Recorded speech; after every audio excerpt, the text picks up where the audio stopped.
¿Qué tal a todos? Muchas gracias por unírsenos en este nuevo episodio del Nodcast. El día de hoy me acompaña mi apreciado amigo y colega Oscar Moreno. Oscar Moreno se encuentra trabajando actualmente en Uber, um, directamente trabajando con la capa de infraestructura y servicios. Creo que Uber no necesita introducción. La mayor parte del mundo globalizado ya está, ya conoce por qué es interesante Uber. Así que Oscar, me gustaría pedirte por favor si puedes platicarnos un poquito de ti para empezar. Claro, por supuesto.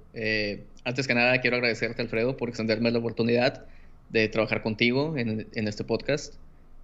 Alfredo lo aprecio mucho como amigo y como colega. Ambos somos egresados Ujú. de la mítica FCFM, la Facultad de Ciencias Físico-Matemáticas. Mítica. Eh, Mítica, la JFCFUM. Eh, Trabajamos unos meses en un proyecto de Ruby on Rails también. Lo respeto mucho como colega, como amigo. Ujú. Eh, Entonces, antes que nada quería quitarme eso de enfrente, ¿no? Y sí, claro, pues yo trabajo en Uber, ya tengo un año y unos meses que me mudé para acá. Ahorita estoy residiendo en San Francisco, En San Francisco. California. Ajá. Correcto. Silicon Valley, todo eso. Muy interesante toda la cultura que se vive acá, ¿no? Podemos Ujú. platicar de eso un poquito más adelante. Ujú. Eh, Trabajo en el equipo de software networking. Dentro del equipo de software networking hay varios equipos. Está Control Plane, Ujú. está Forwarding Plane. Mi equipo se llama Edge. Edge viene de filo, Ujú. es decir, nosotros manejamos los primeros hubs de los clientes hacia la red interna de Uber. Mi equipo es owner del 100% del tráfico de ingreso que entra a Uber. Principalmente manejamos HTTP, HTTP2, capa 7. Es la razón por la que tenía tanto interés de invitarte a platicar el día de hoy, es porque tu perspectiva como tecnólogo, como alguien que empezó a practicar tecnología desde cero y que se fue introduciendo al ámbito más y más hasta que, bueno, eventualmente se hizo todo el brinco a mudarse a San Francisco y a Silicon Valley. Eso no lo hace cualquiera. Inclusive conozco muchos programadores muy competentes que tendrían todas las habilidades de trabajar con una empresa en Silicon Valley y no quieren nada más porque no quieren hacer ese cambio de vida, que es básicamente dar un cambiar de ángulo completamente, ¿no? Sí, o sea, yo estoy ¿Cuánto? de acuerdo 100% contigo. Ujú. Conozco muchísima gente que es mucho más capaz que yo a nivel técnico. Sin embargo, creo yo que el tema va más que nada por el síndrome del impostor. Eh, bueno, no sé a ti cómo te fue los primeros meses que estuviste trabajando ya en las grandes ligas, ¿no? Por así decirlo. A mí se me pegó muy duro el síndrome del impostor, por ejemplo, ¿no? Ujú. Eh, Sin embargo, creo que ahorita ya después de un año, año y medio, ya lo estoy superando un poquito más, ya me siento más a gusto con mi rol. Definitivamente siento que el síndrome del impostor es algo que evita a muchas personas a dar el siguiente paso, ¿no? De ir a jugar a las grandes ligas, ¿no? Por así decirlo. Es bastante interesante que pienses de esa manera, porque te he conocido por bastante tiempo y que alguien como tú me diga que de repente te sientes con síndrome de impostor, entonces eso implica que a todos les sucede probablemente. Porque bueno, sí, te podría platicar de lo que yo pasé los primeros meses, pero me gustaría conocer más tu punto de vista. Porque, bueno, digo, para eso estamos haciendo esto, ¿no? Y es Claro, definitivamente. que alguien sepa tecnología o no, no tiene que ver con conocer cómo trabajar con cierto stack o con cierto tipo de lenguajes de programación. Tiene que ver más con habilidades generales de resolución de problemas. Yo creo que mientras tengas eso te va a ir bien en donde sea. Es como, es como saber encontrar tu camino y hacer cosas, ¿no? Esa es una habilidad que no solo aplica a los ingenieros de software, sino en general, ¿no? Pero inclusive que tú me digas, y aún con todo eso, bueno, vaya, sí hubo todo un reto de por medio y sí tomó tiempo adaptarse y todo eso. Entonces eso me parece muy, muy interesante. ¿Y por qué me dices que te sentiste con síndrome del impostor? Pues mira, yo creo que, por ejemplo, cuando estás en un país o en un ambiente donde la industria del software no está tan desarrollado, creo que el nivel de ingeniería que se hace aquí en San Francisco y en el área de la Bahía, Ujú. comparado con el nivel de ingeniería al que estaba acostumbrado Al de en México. México, en Monterrey, es un cambio muy, muy drástico, la verdad, ¿no? Y sinceramente, pues yo en México, en Monterrey, me sentía encima del juego, ¿no? Me sentía como un jugador estrella. Y cuando vine acá, pues fue como bastante humildad, ¿no?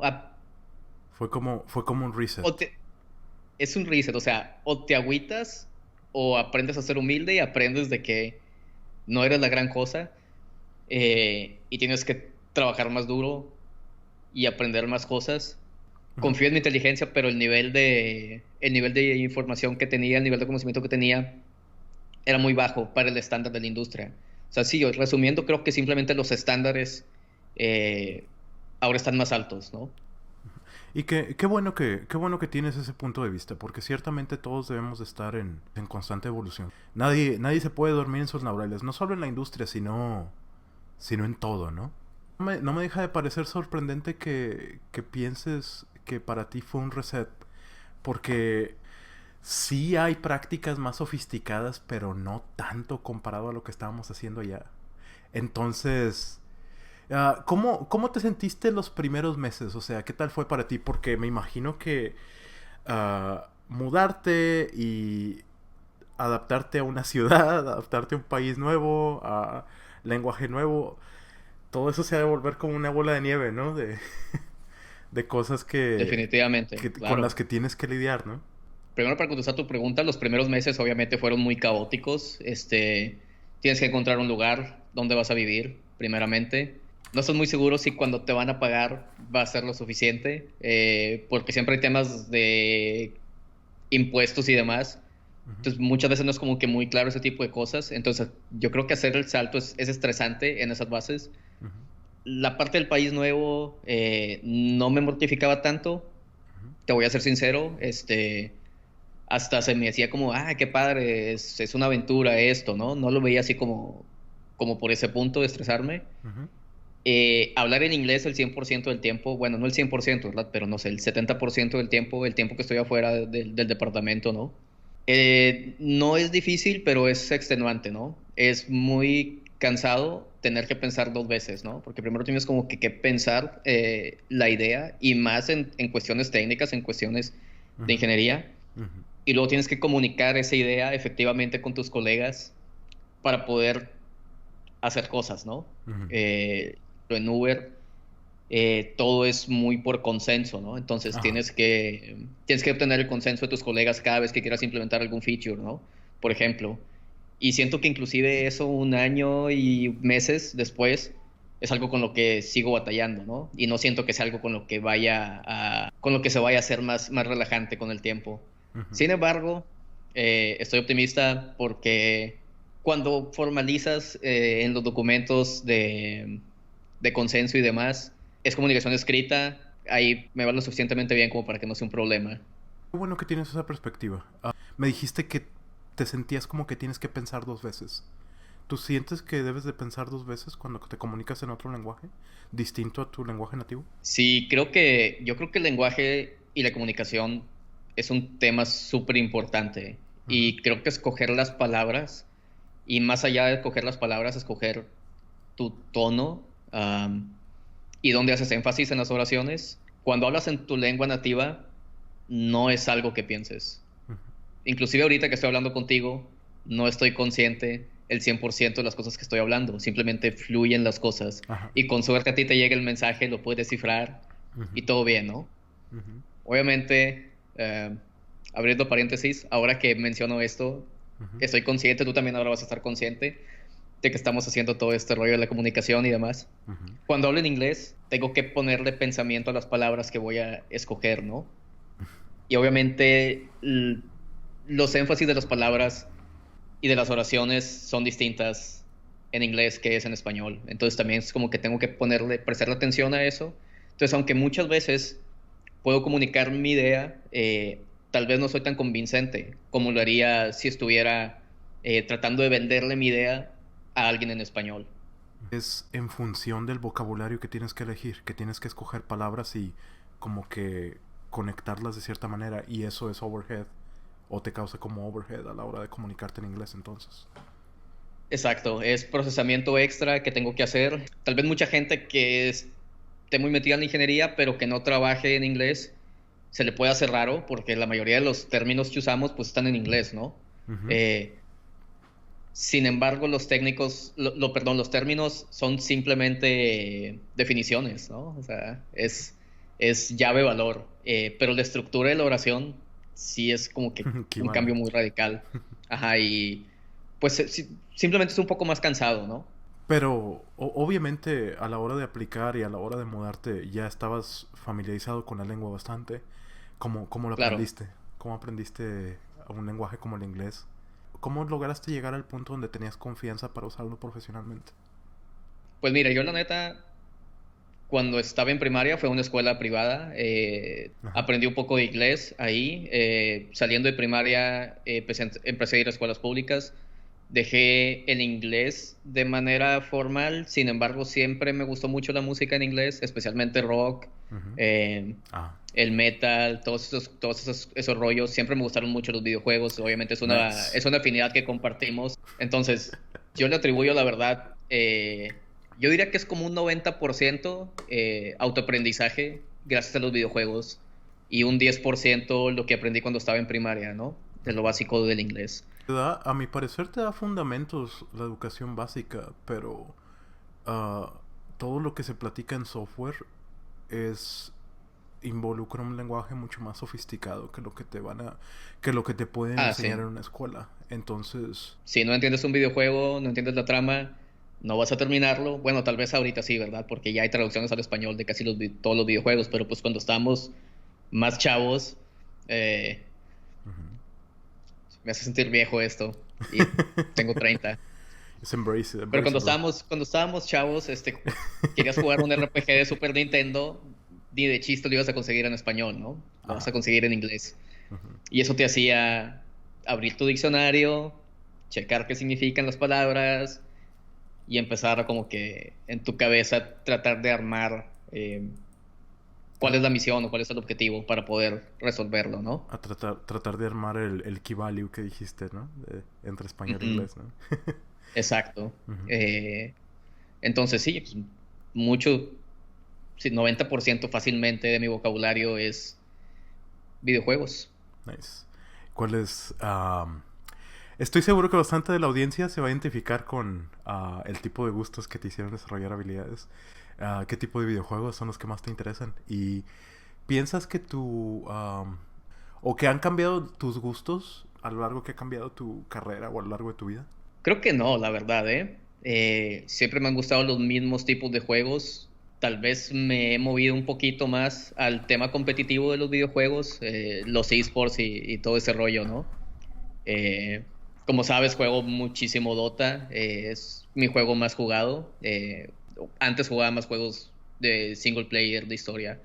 No que ahorita no esté jugando esos, ¿verdad? Sí los juego, pero obviamente no tan seguido.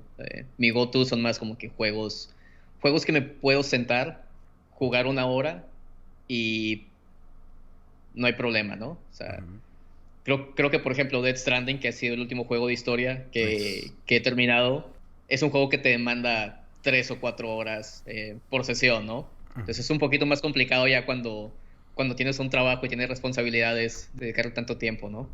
Cambiemos de tema Sí, sí, entonces. sí. Y me comentaste que grabaste canciones. Lo de las canciones es reciente.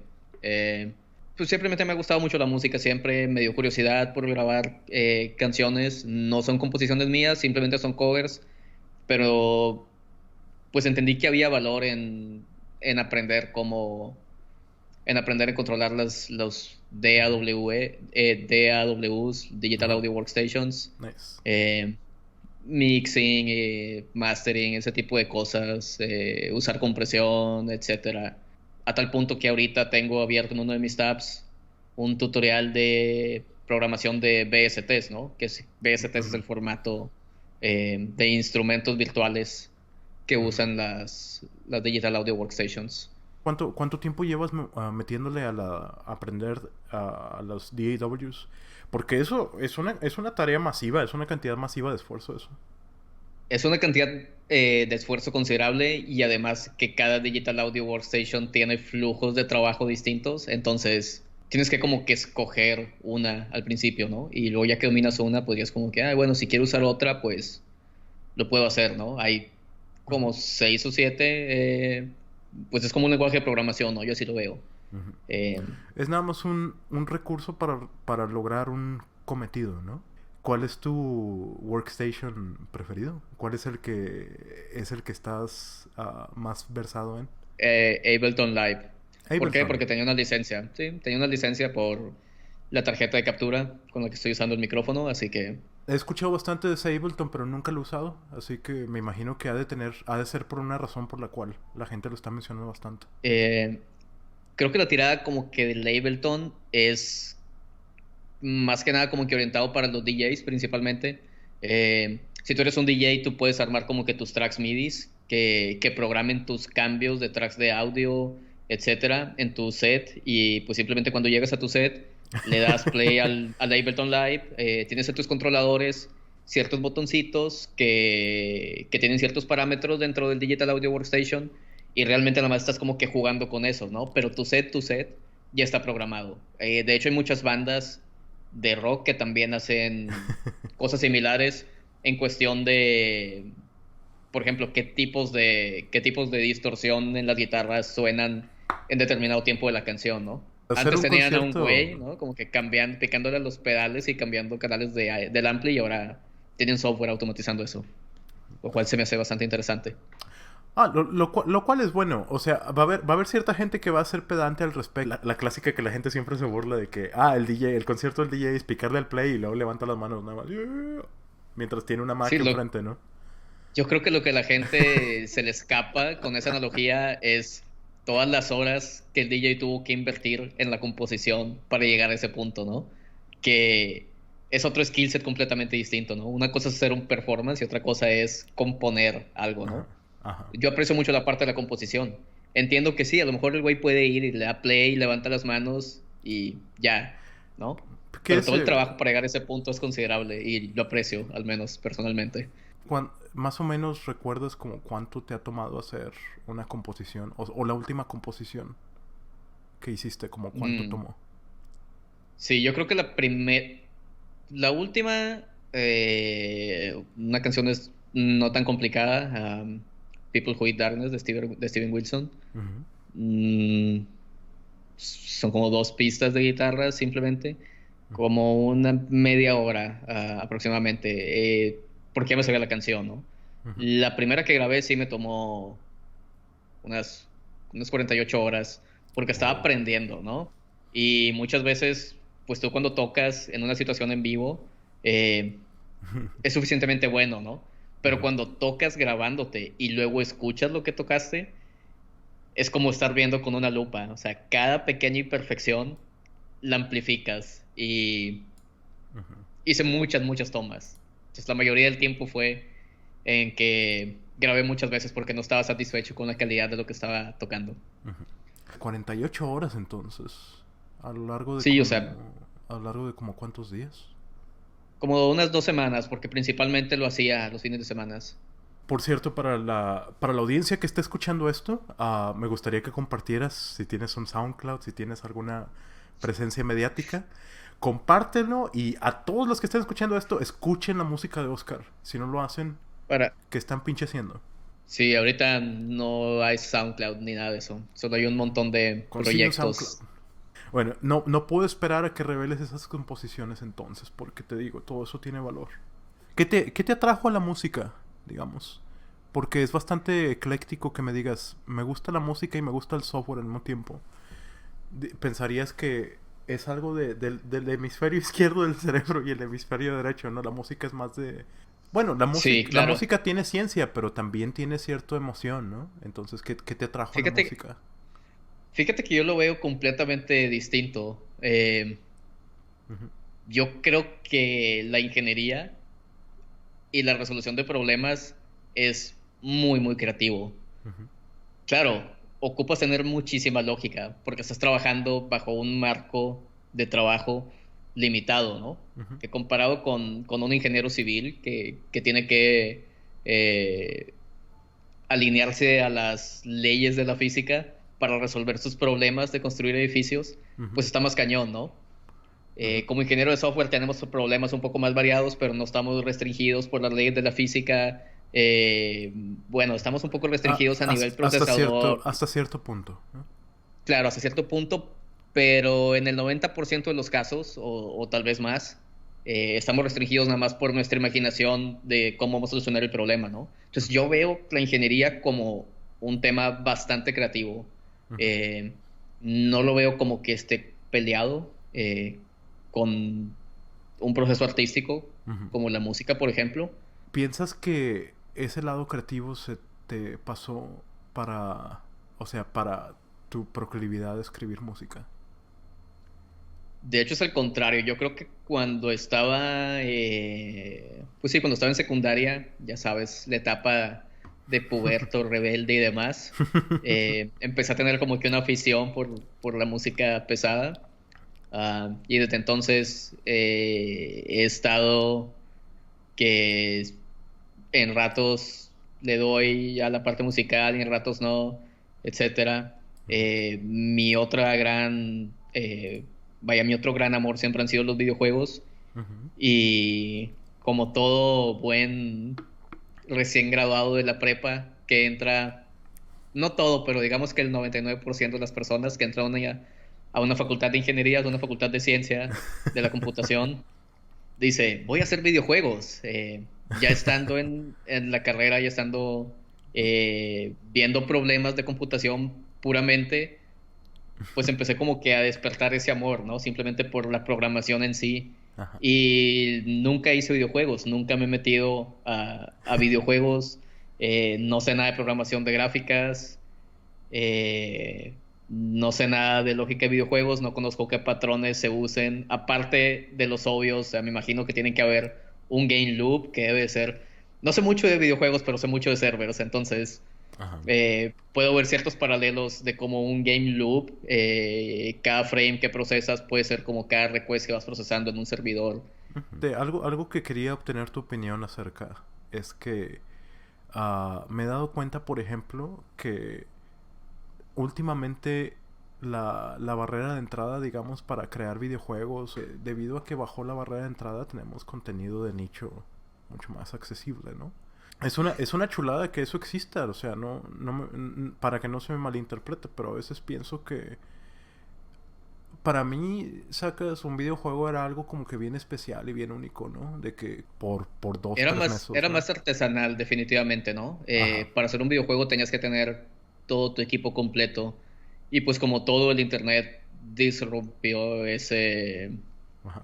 ese proceso, ¿no? Y pues no nada más en los videojuegos. Yo creo que el común denominador simplemente es, pasó el internet, la información es más accesible y Incluye afectó a todo, happened. ¿no? Nosotros nos dimos cuenta a lo mejor en los videojuegos porque tenemos esa afición, pero pues yo me imagino que hasta los doctores tienen este tipo de problemas, ¿no? Una vez pasando la telemedicina, yo creo que el siguiente paso por el que deberían de preocuparse los médicos son por los sistemas de recomendación y machine learning para diagnosticar enfermedades. Yo ahí me mortificaría, no tanto por los cirujanos, por los especialistas, pero por los médicos de farmacia, Ujú, que principalmente su trabajo es la diagnosticación. ujú. A lo mejor eso sí va a desaparecer en 10 años, no, no sé, ¿verdad? Porque te digo, baja la barrera de entrada, lo cual implica que, bueno, a veces el input de alguien profesionalmente hablando, pues ya no va a importar tanto si supuestamente va a haber inteligencia artificial para todo eso. A mi parecer, nunca vamos a dejar de requerir buenos médicos y buenos ingenieros y todo lo que sea. Lo que sea que hagan cualquier persona en el mundo profesionalmente, mientras sean muy buenos en lo que hacen, le van a poder meter más y más y más detalle a su output. Y eso es lo que hace algo bueno o malo. Eso es lo que distingue a un buen médico de un mal médico. Un buen El ingeniero de un mal progreso. ingeniero. Ajá. Si hemos Pero, llegado donde estamos es porque estamos en hombros de gigantes. ¿y piensas que sobre el asunto de la inteligencia artificial me gustaría ahondar en eso? Porque de seguro ahí has de tener mucho input. Y sobre todo por la empresa en la que trabajas, en la que tengo entendido que hay intenciones de usar inteligencia artificial. ¿Piensas que la inteligencia artificial va a causar la singularidad o que va a causar un universo cyberpunk en el futuro? Yo creo que ninguno de esos. Yo creo que simplemente va a ser una herramienta más que vamos a dominar y nos va a ayudar. No creo que. Mira, yo creo que la avaricia corporativa y la avaricia de control, Ajá. de tener control y tener poder, es más grande. Entonces, ¿qué está pasando con el Internet ahorita, no? Tenemos un puñado de compañías que están haciendo lobbying para amenazando con la neutralidad de la red, ¿no? Y está pasando en México, Ujú. ha pasado aquí en Estados Unidos, va a pasar lo mismo con la inteligencia artificial. Mucha gente pensaba que el Internet iba, no sé, a hacer como que la piratería algo súper común, ¿no? Y sí pasó al Ajá. principio, ahorita ya está como que más bajo control, ¿no? Ujú. Entonces, esa es como que mi opinión al respecto. Ahora, Entonces me dices que nada más va a ser como una herramienta. No ves ningún escenario apocalíptico, ni escenario profético bonito, perfecto, no viviendo veo con ninguno ella. de los dos escenarios, sin embargo, sí veo escenarios en el cual tenemos una herramienta para resolver problemas que con métodos tradicionales de ingeniería han sido muy, muy difíciles o imposibles de resolver Ujú, y que con inteligencia artificial o machine learning ujú, van a ser triviales una vez que tengas tus datos, ¿no? ujú. En cuestiones de self-driving, así. Supuestamente a una persona le enseñas a manejar en 80 horas en promedio. Y una inteligencia artificial para entrenar bien un modelo de autoconducción toma 400 horas y algo. Entonces te digo, todavía no está tan sofisticado, todavía no hemos llegado a resultados tan concretos.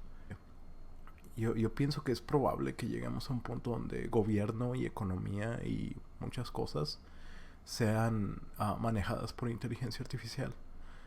Pero el detalle con eso es que, digo, a mi parecer, la inteligencia artificial proviene de la agregación de muchos inputs, de, por ejemplo, de cómo tomas los datos de, mira, esta persona ve esto en esta foto y esta persona ve esto en esta foto, entonces lo mezclas en un modelo Ujú.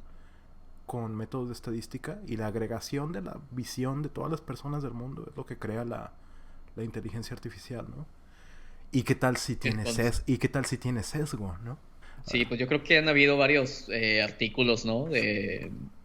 Hablando sobre los sesgos eh, raciales y culturales en ciertos algoritmos. Específicamente se me viene a la mente, Google tiene un algoritmo para revisar currículums y descartar rápidamente o no si un ingeniero vale la pena.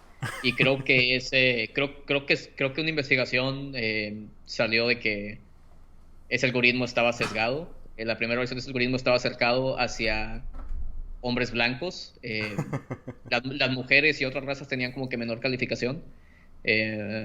Pues no sé, creo que es un tema que le tocó ver a la Suprema Corte de Justicia de acá de Estados Unidos y francamente me da miedo hablar de eso públicamente. yo pienso que a lo único que hay que tenerle miedo es al medio.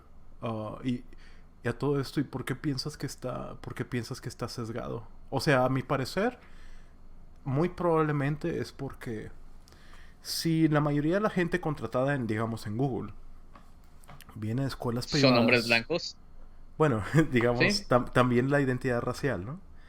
Si claro. son de cierto arquetipo, digamos, entonces van a preferir a otra gente que se parece a ellos, porque eso es instinto humano.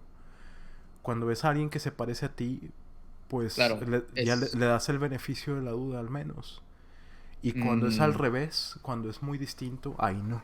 hay un bias formal para eso, ¿no? Por ejemplo, nos lo recargan mucho a nosotros en el material didáctico de reclutamiento de Uber. Eh, Creo que la industria en general antes tenía el concepto de cultural fit, que Ajá. es como qué tan bien te llevas con el equipo, que vas a entrevistar, que pueden ser potencialmente tus colegas. Eh, en Uber, por ejemplo, ya nos dijeron, en el material didáctico especifican que la cuestión del cultural fit Ujú. no debe ser una cuestión que nosotros tenemos que evaluar, ¿no? Eh, Porque históricamente con los datos que han recaudado a lo largo de todo el tiempo y todas las rondas de contratación que han tenido, Ujú. resulta que el cultural fit lo usaban personas para contratar básicamente clones de ellos, ¿no? Ajá. Lo cual es malo para un equipo, ¿no? Un equipo de ingeniería, si tienes la misma persona 10 veces, no es un equipo, es la misma persona 10 veces. Quieres tener gente que se complemente Ajá. y que tengan debilidades distintas, ¿no? Y Ujú. pueden tener lo mismo fuerte, siempre y cuando tengan debilidades distintas, que es lo que quieras, ¿no? Es lo que quieres, ¿no? Eh, Ujú. Y es entonces nos que, quitaron esa cosa, ¿no? O sea, simplemente es de que eso nos vale gorro porque nos ha pasado, históricamente hemos tenido malas experiencias de contratación con eso. digo, me imagino que algo habrá de por medio por lo que decidieron ponerlo con esas palabras y decidieron hacerlo un valor corporativo, ¿no? Es instintivo hasta cierto punto. Si eres una empresa masiva que tienes problemas muy complejos, necesitas contratar por competencia, necesitas contratar a gente competente.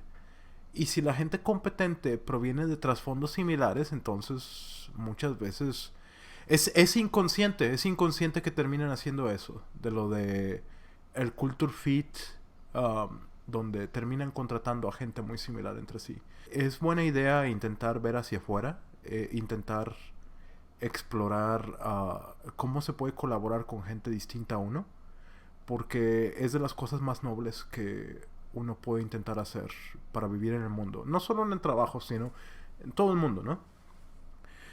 Pero no da cuenta, pero no pienso que debería de opacar la competencia. O sea, si debes de contratar a gente competente, ¿no? Entonces, Ah, claro, definitivamente ese es el detalle como del...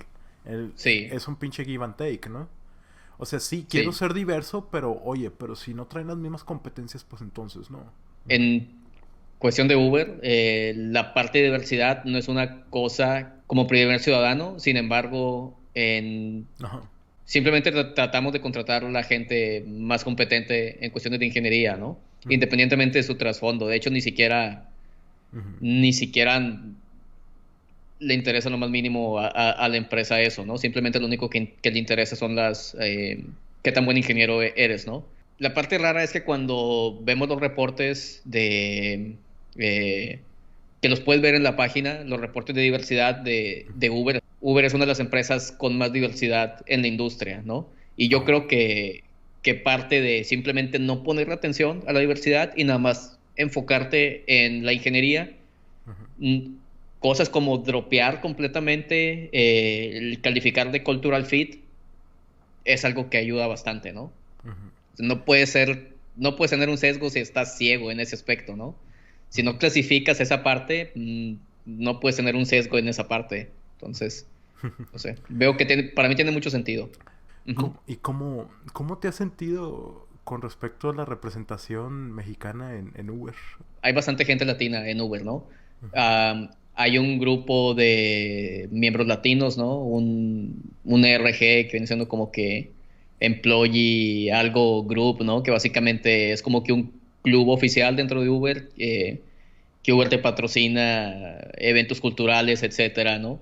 Ah, ok. Entonces hay un grupo de latinos al respecto. Conozco al director, es mexicano. Ah, Eh, he visto varias gente mexicana dentro de Uber. En mi equipo en particular, simplemente los números reflejan los de la industria en general, ¿no? E inclusive pues lo mejoran, ¿no? Caso chistoso, me tocó trabajar el año pasado con Uber Eats porque estamos moviendo el tráfico de ingreso de Uber Eats que van a nuestros data centers. Estamos usando ciertos proveedores de la nube para aprovechar los puntos de presencia que ciertos proveedores de la nube tienen para lo que le decimos el last mile, que viene siendo cuando el usuario de la aplicación se conecta al primer servidor más cercano de él a través de la red pública de internet, ¿no? Esa parte se llama la last mile. Entonces, para que tengas un poco de contexto, en Uber tenemos 2 data centers, propiedad de Uber. Ambos están en Estados Unidos. Entonces, como te puedes imaginar, ese last mile en un esquema tradicional para un usuario de aquí de Estados Unidos no sería un problema, ¿no? Porque sería una distancia relativamente corta para internet. Pero, por ejemplo, para un usuario europeo o un usuario en Asia, hay considerable tráfico de Japón, por ejemplo, ¿no? Increíblemente, de Uber. Entonces, por ejemplo, los usuarios de Japón, ese last mile es bastante fuerte, ¿no? Entonces, estamos usando proveedores de la nube en los que simplemente tenemos puntos de presencia. Estamos moviendo el tráfico de Uber Eats de la página de internet, que en vez de que se vaya directo a los data centers, usar la infraestructura que hemos estado construyendo en la nube, ¿no? Para que puedan usar los puntos de presencia y reducir la latencia. Curiosamente, mi punto de contacto de Uber Eats es también ex miembro de la Facultad de Ciencias Físico-Matemáticas de la Universidad Autónoma de Nuevo León, ¿no? ¿En serio? 2 o 3 generaciones mayor que nosotros, pero es de la facultad, me llevo muy bien con él. Cuando empezamos a trabajar, vio mi perfil. En Uber tenemos como que un Facebook interno, un repertorio como de empleados.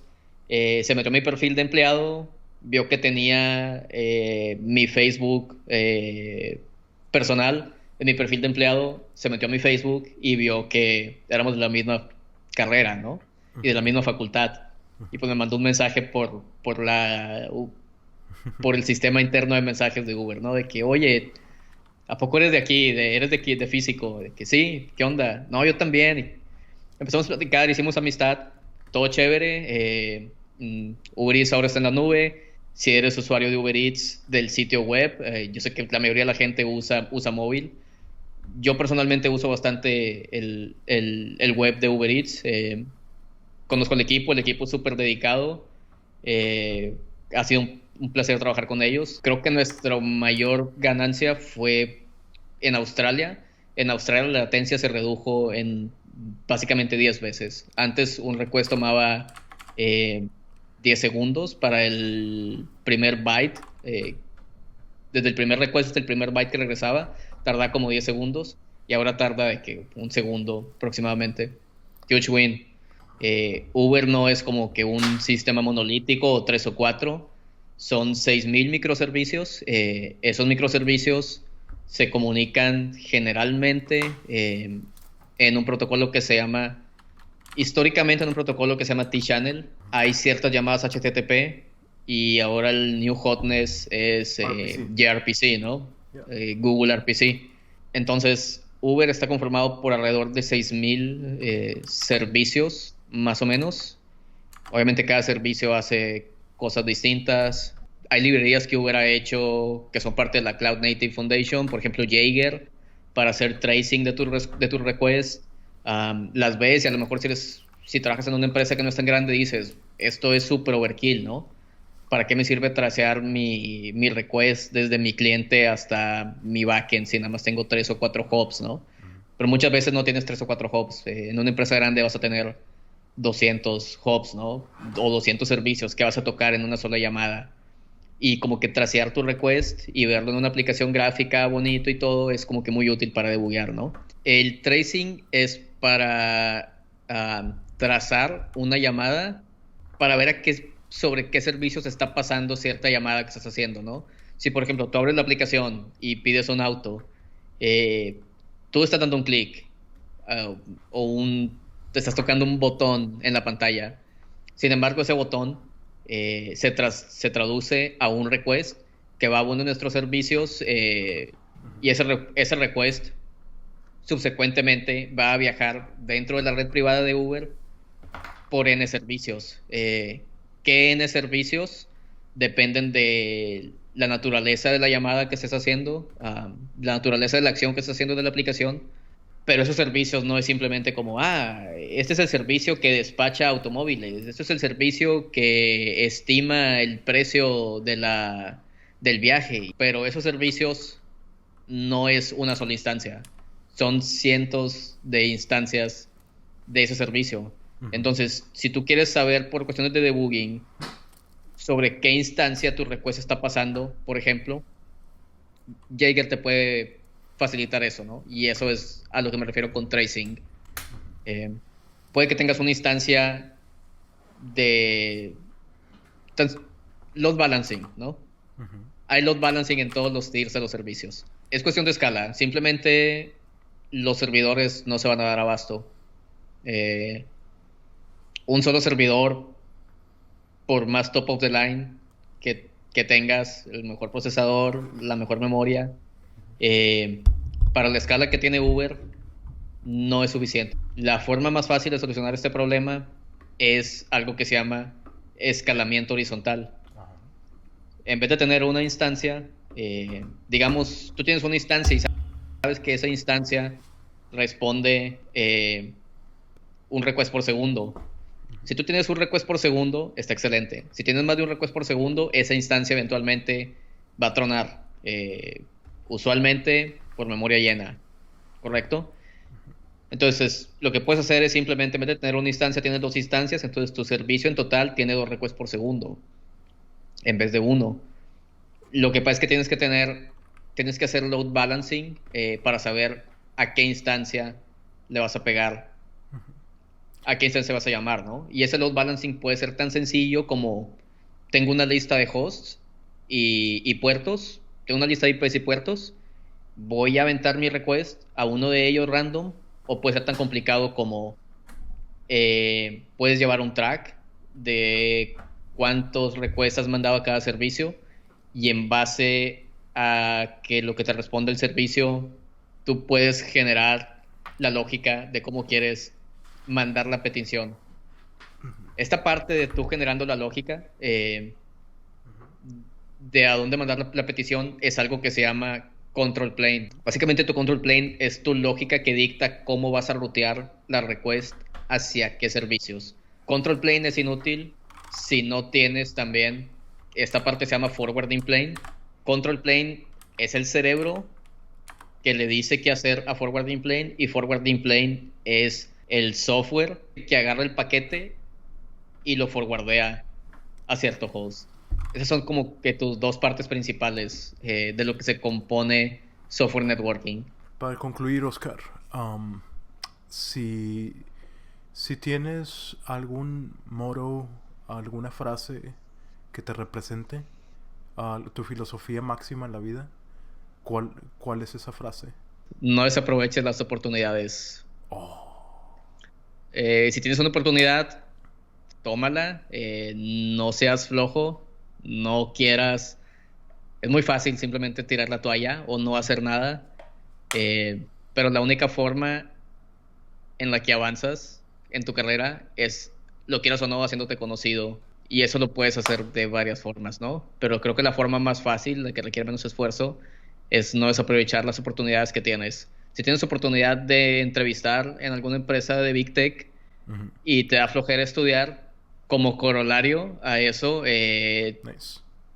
Dicho sea de paso, no significa que trabajar en Big Tech sea como que el goal máximo de cualquier ingeniero, ¿no? Si tú tienes otros hay muchas maneras objetivos, de llegar a Roma. Toma las oportunidades siempre y cuando te puedan apuntar a tu objetivo, ¿no? Nice. Pues fíjate, me agrada mucho eso, y qué bueno que le compartiste eso a nuestra audiencia, para que yo sé que alguna persona va a escuchar eso y le va a parecer algo de bastante inspiración. Yo creo que nos estamos acercando más o menos a la hora 1:15. Ha sido un placer, pero creo que es momento de darle un cierre a esta entrevista. No va a ser la única, estoy seguro, Oscar. Así que espero tener tu presencia en este show muy muy pronto de vuelta. Seguiremos platicando de temas técnicos. Al contrario, gracias por invitarme y nos pondremos en contacto para ver la parte 2. Muchas gracias a todos. Entonces, este fue el Nullcast. Esperamos volvernos a ver en el siguiente episodio. Suscríbanse en iTunes. Si están viendo esto en YouTube, debe haber un botoncito para que reciban en sus paginitas de inicio cada uno de mis videos cuando se publiquen. Si les interesa participar en este podcast y son profesionales en su área, no importa que sea de informática o lo que sea, pónganse en contacto y sigamos platicando de lo que se trata de hacer discusión. Entonces, nos vemos pronto y saludos. Gracias, Oscar. Al contrario.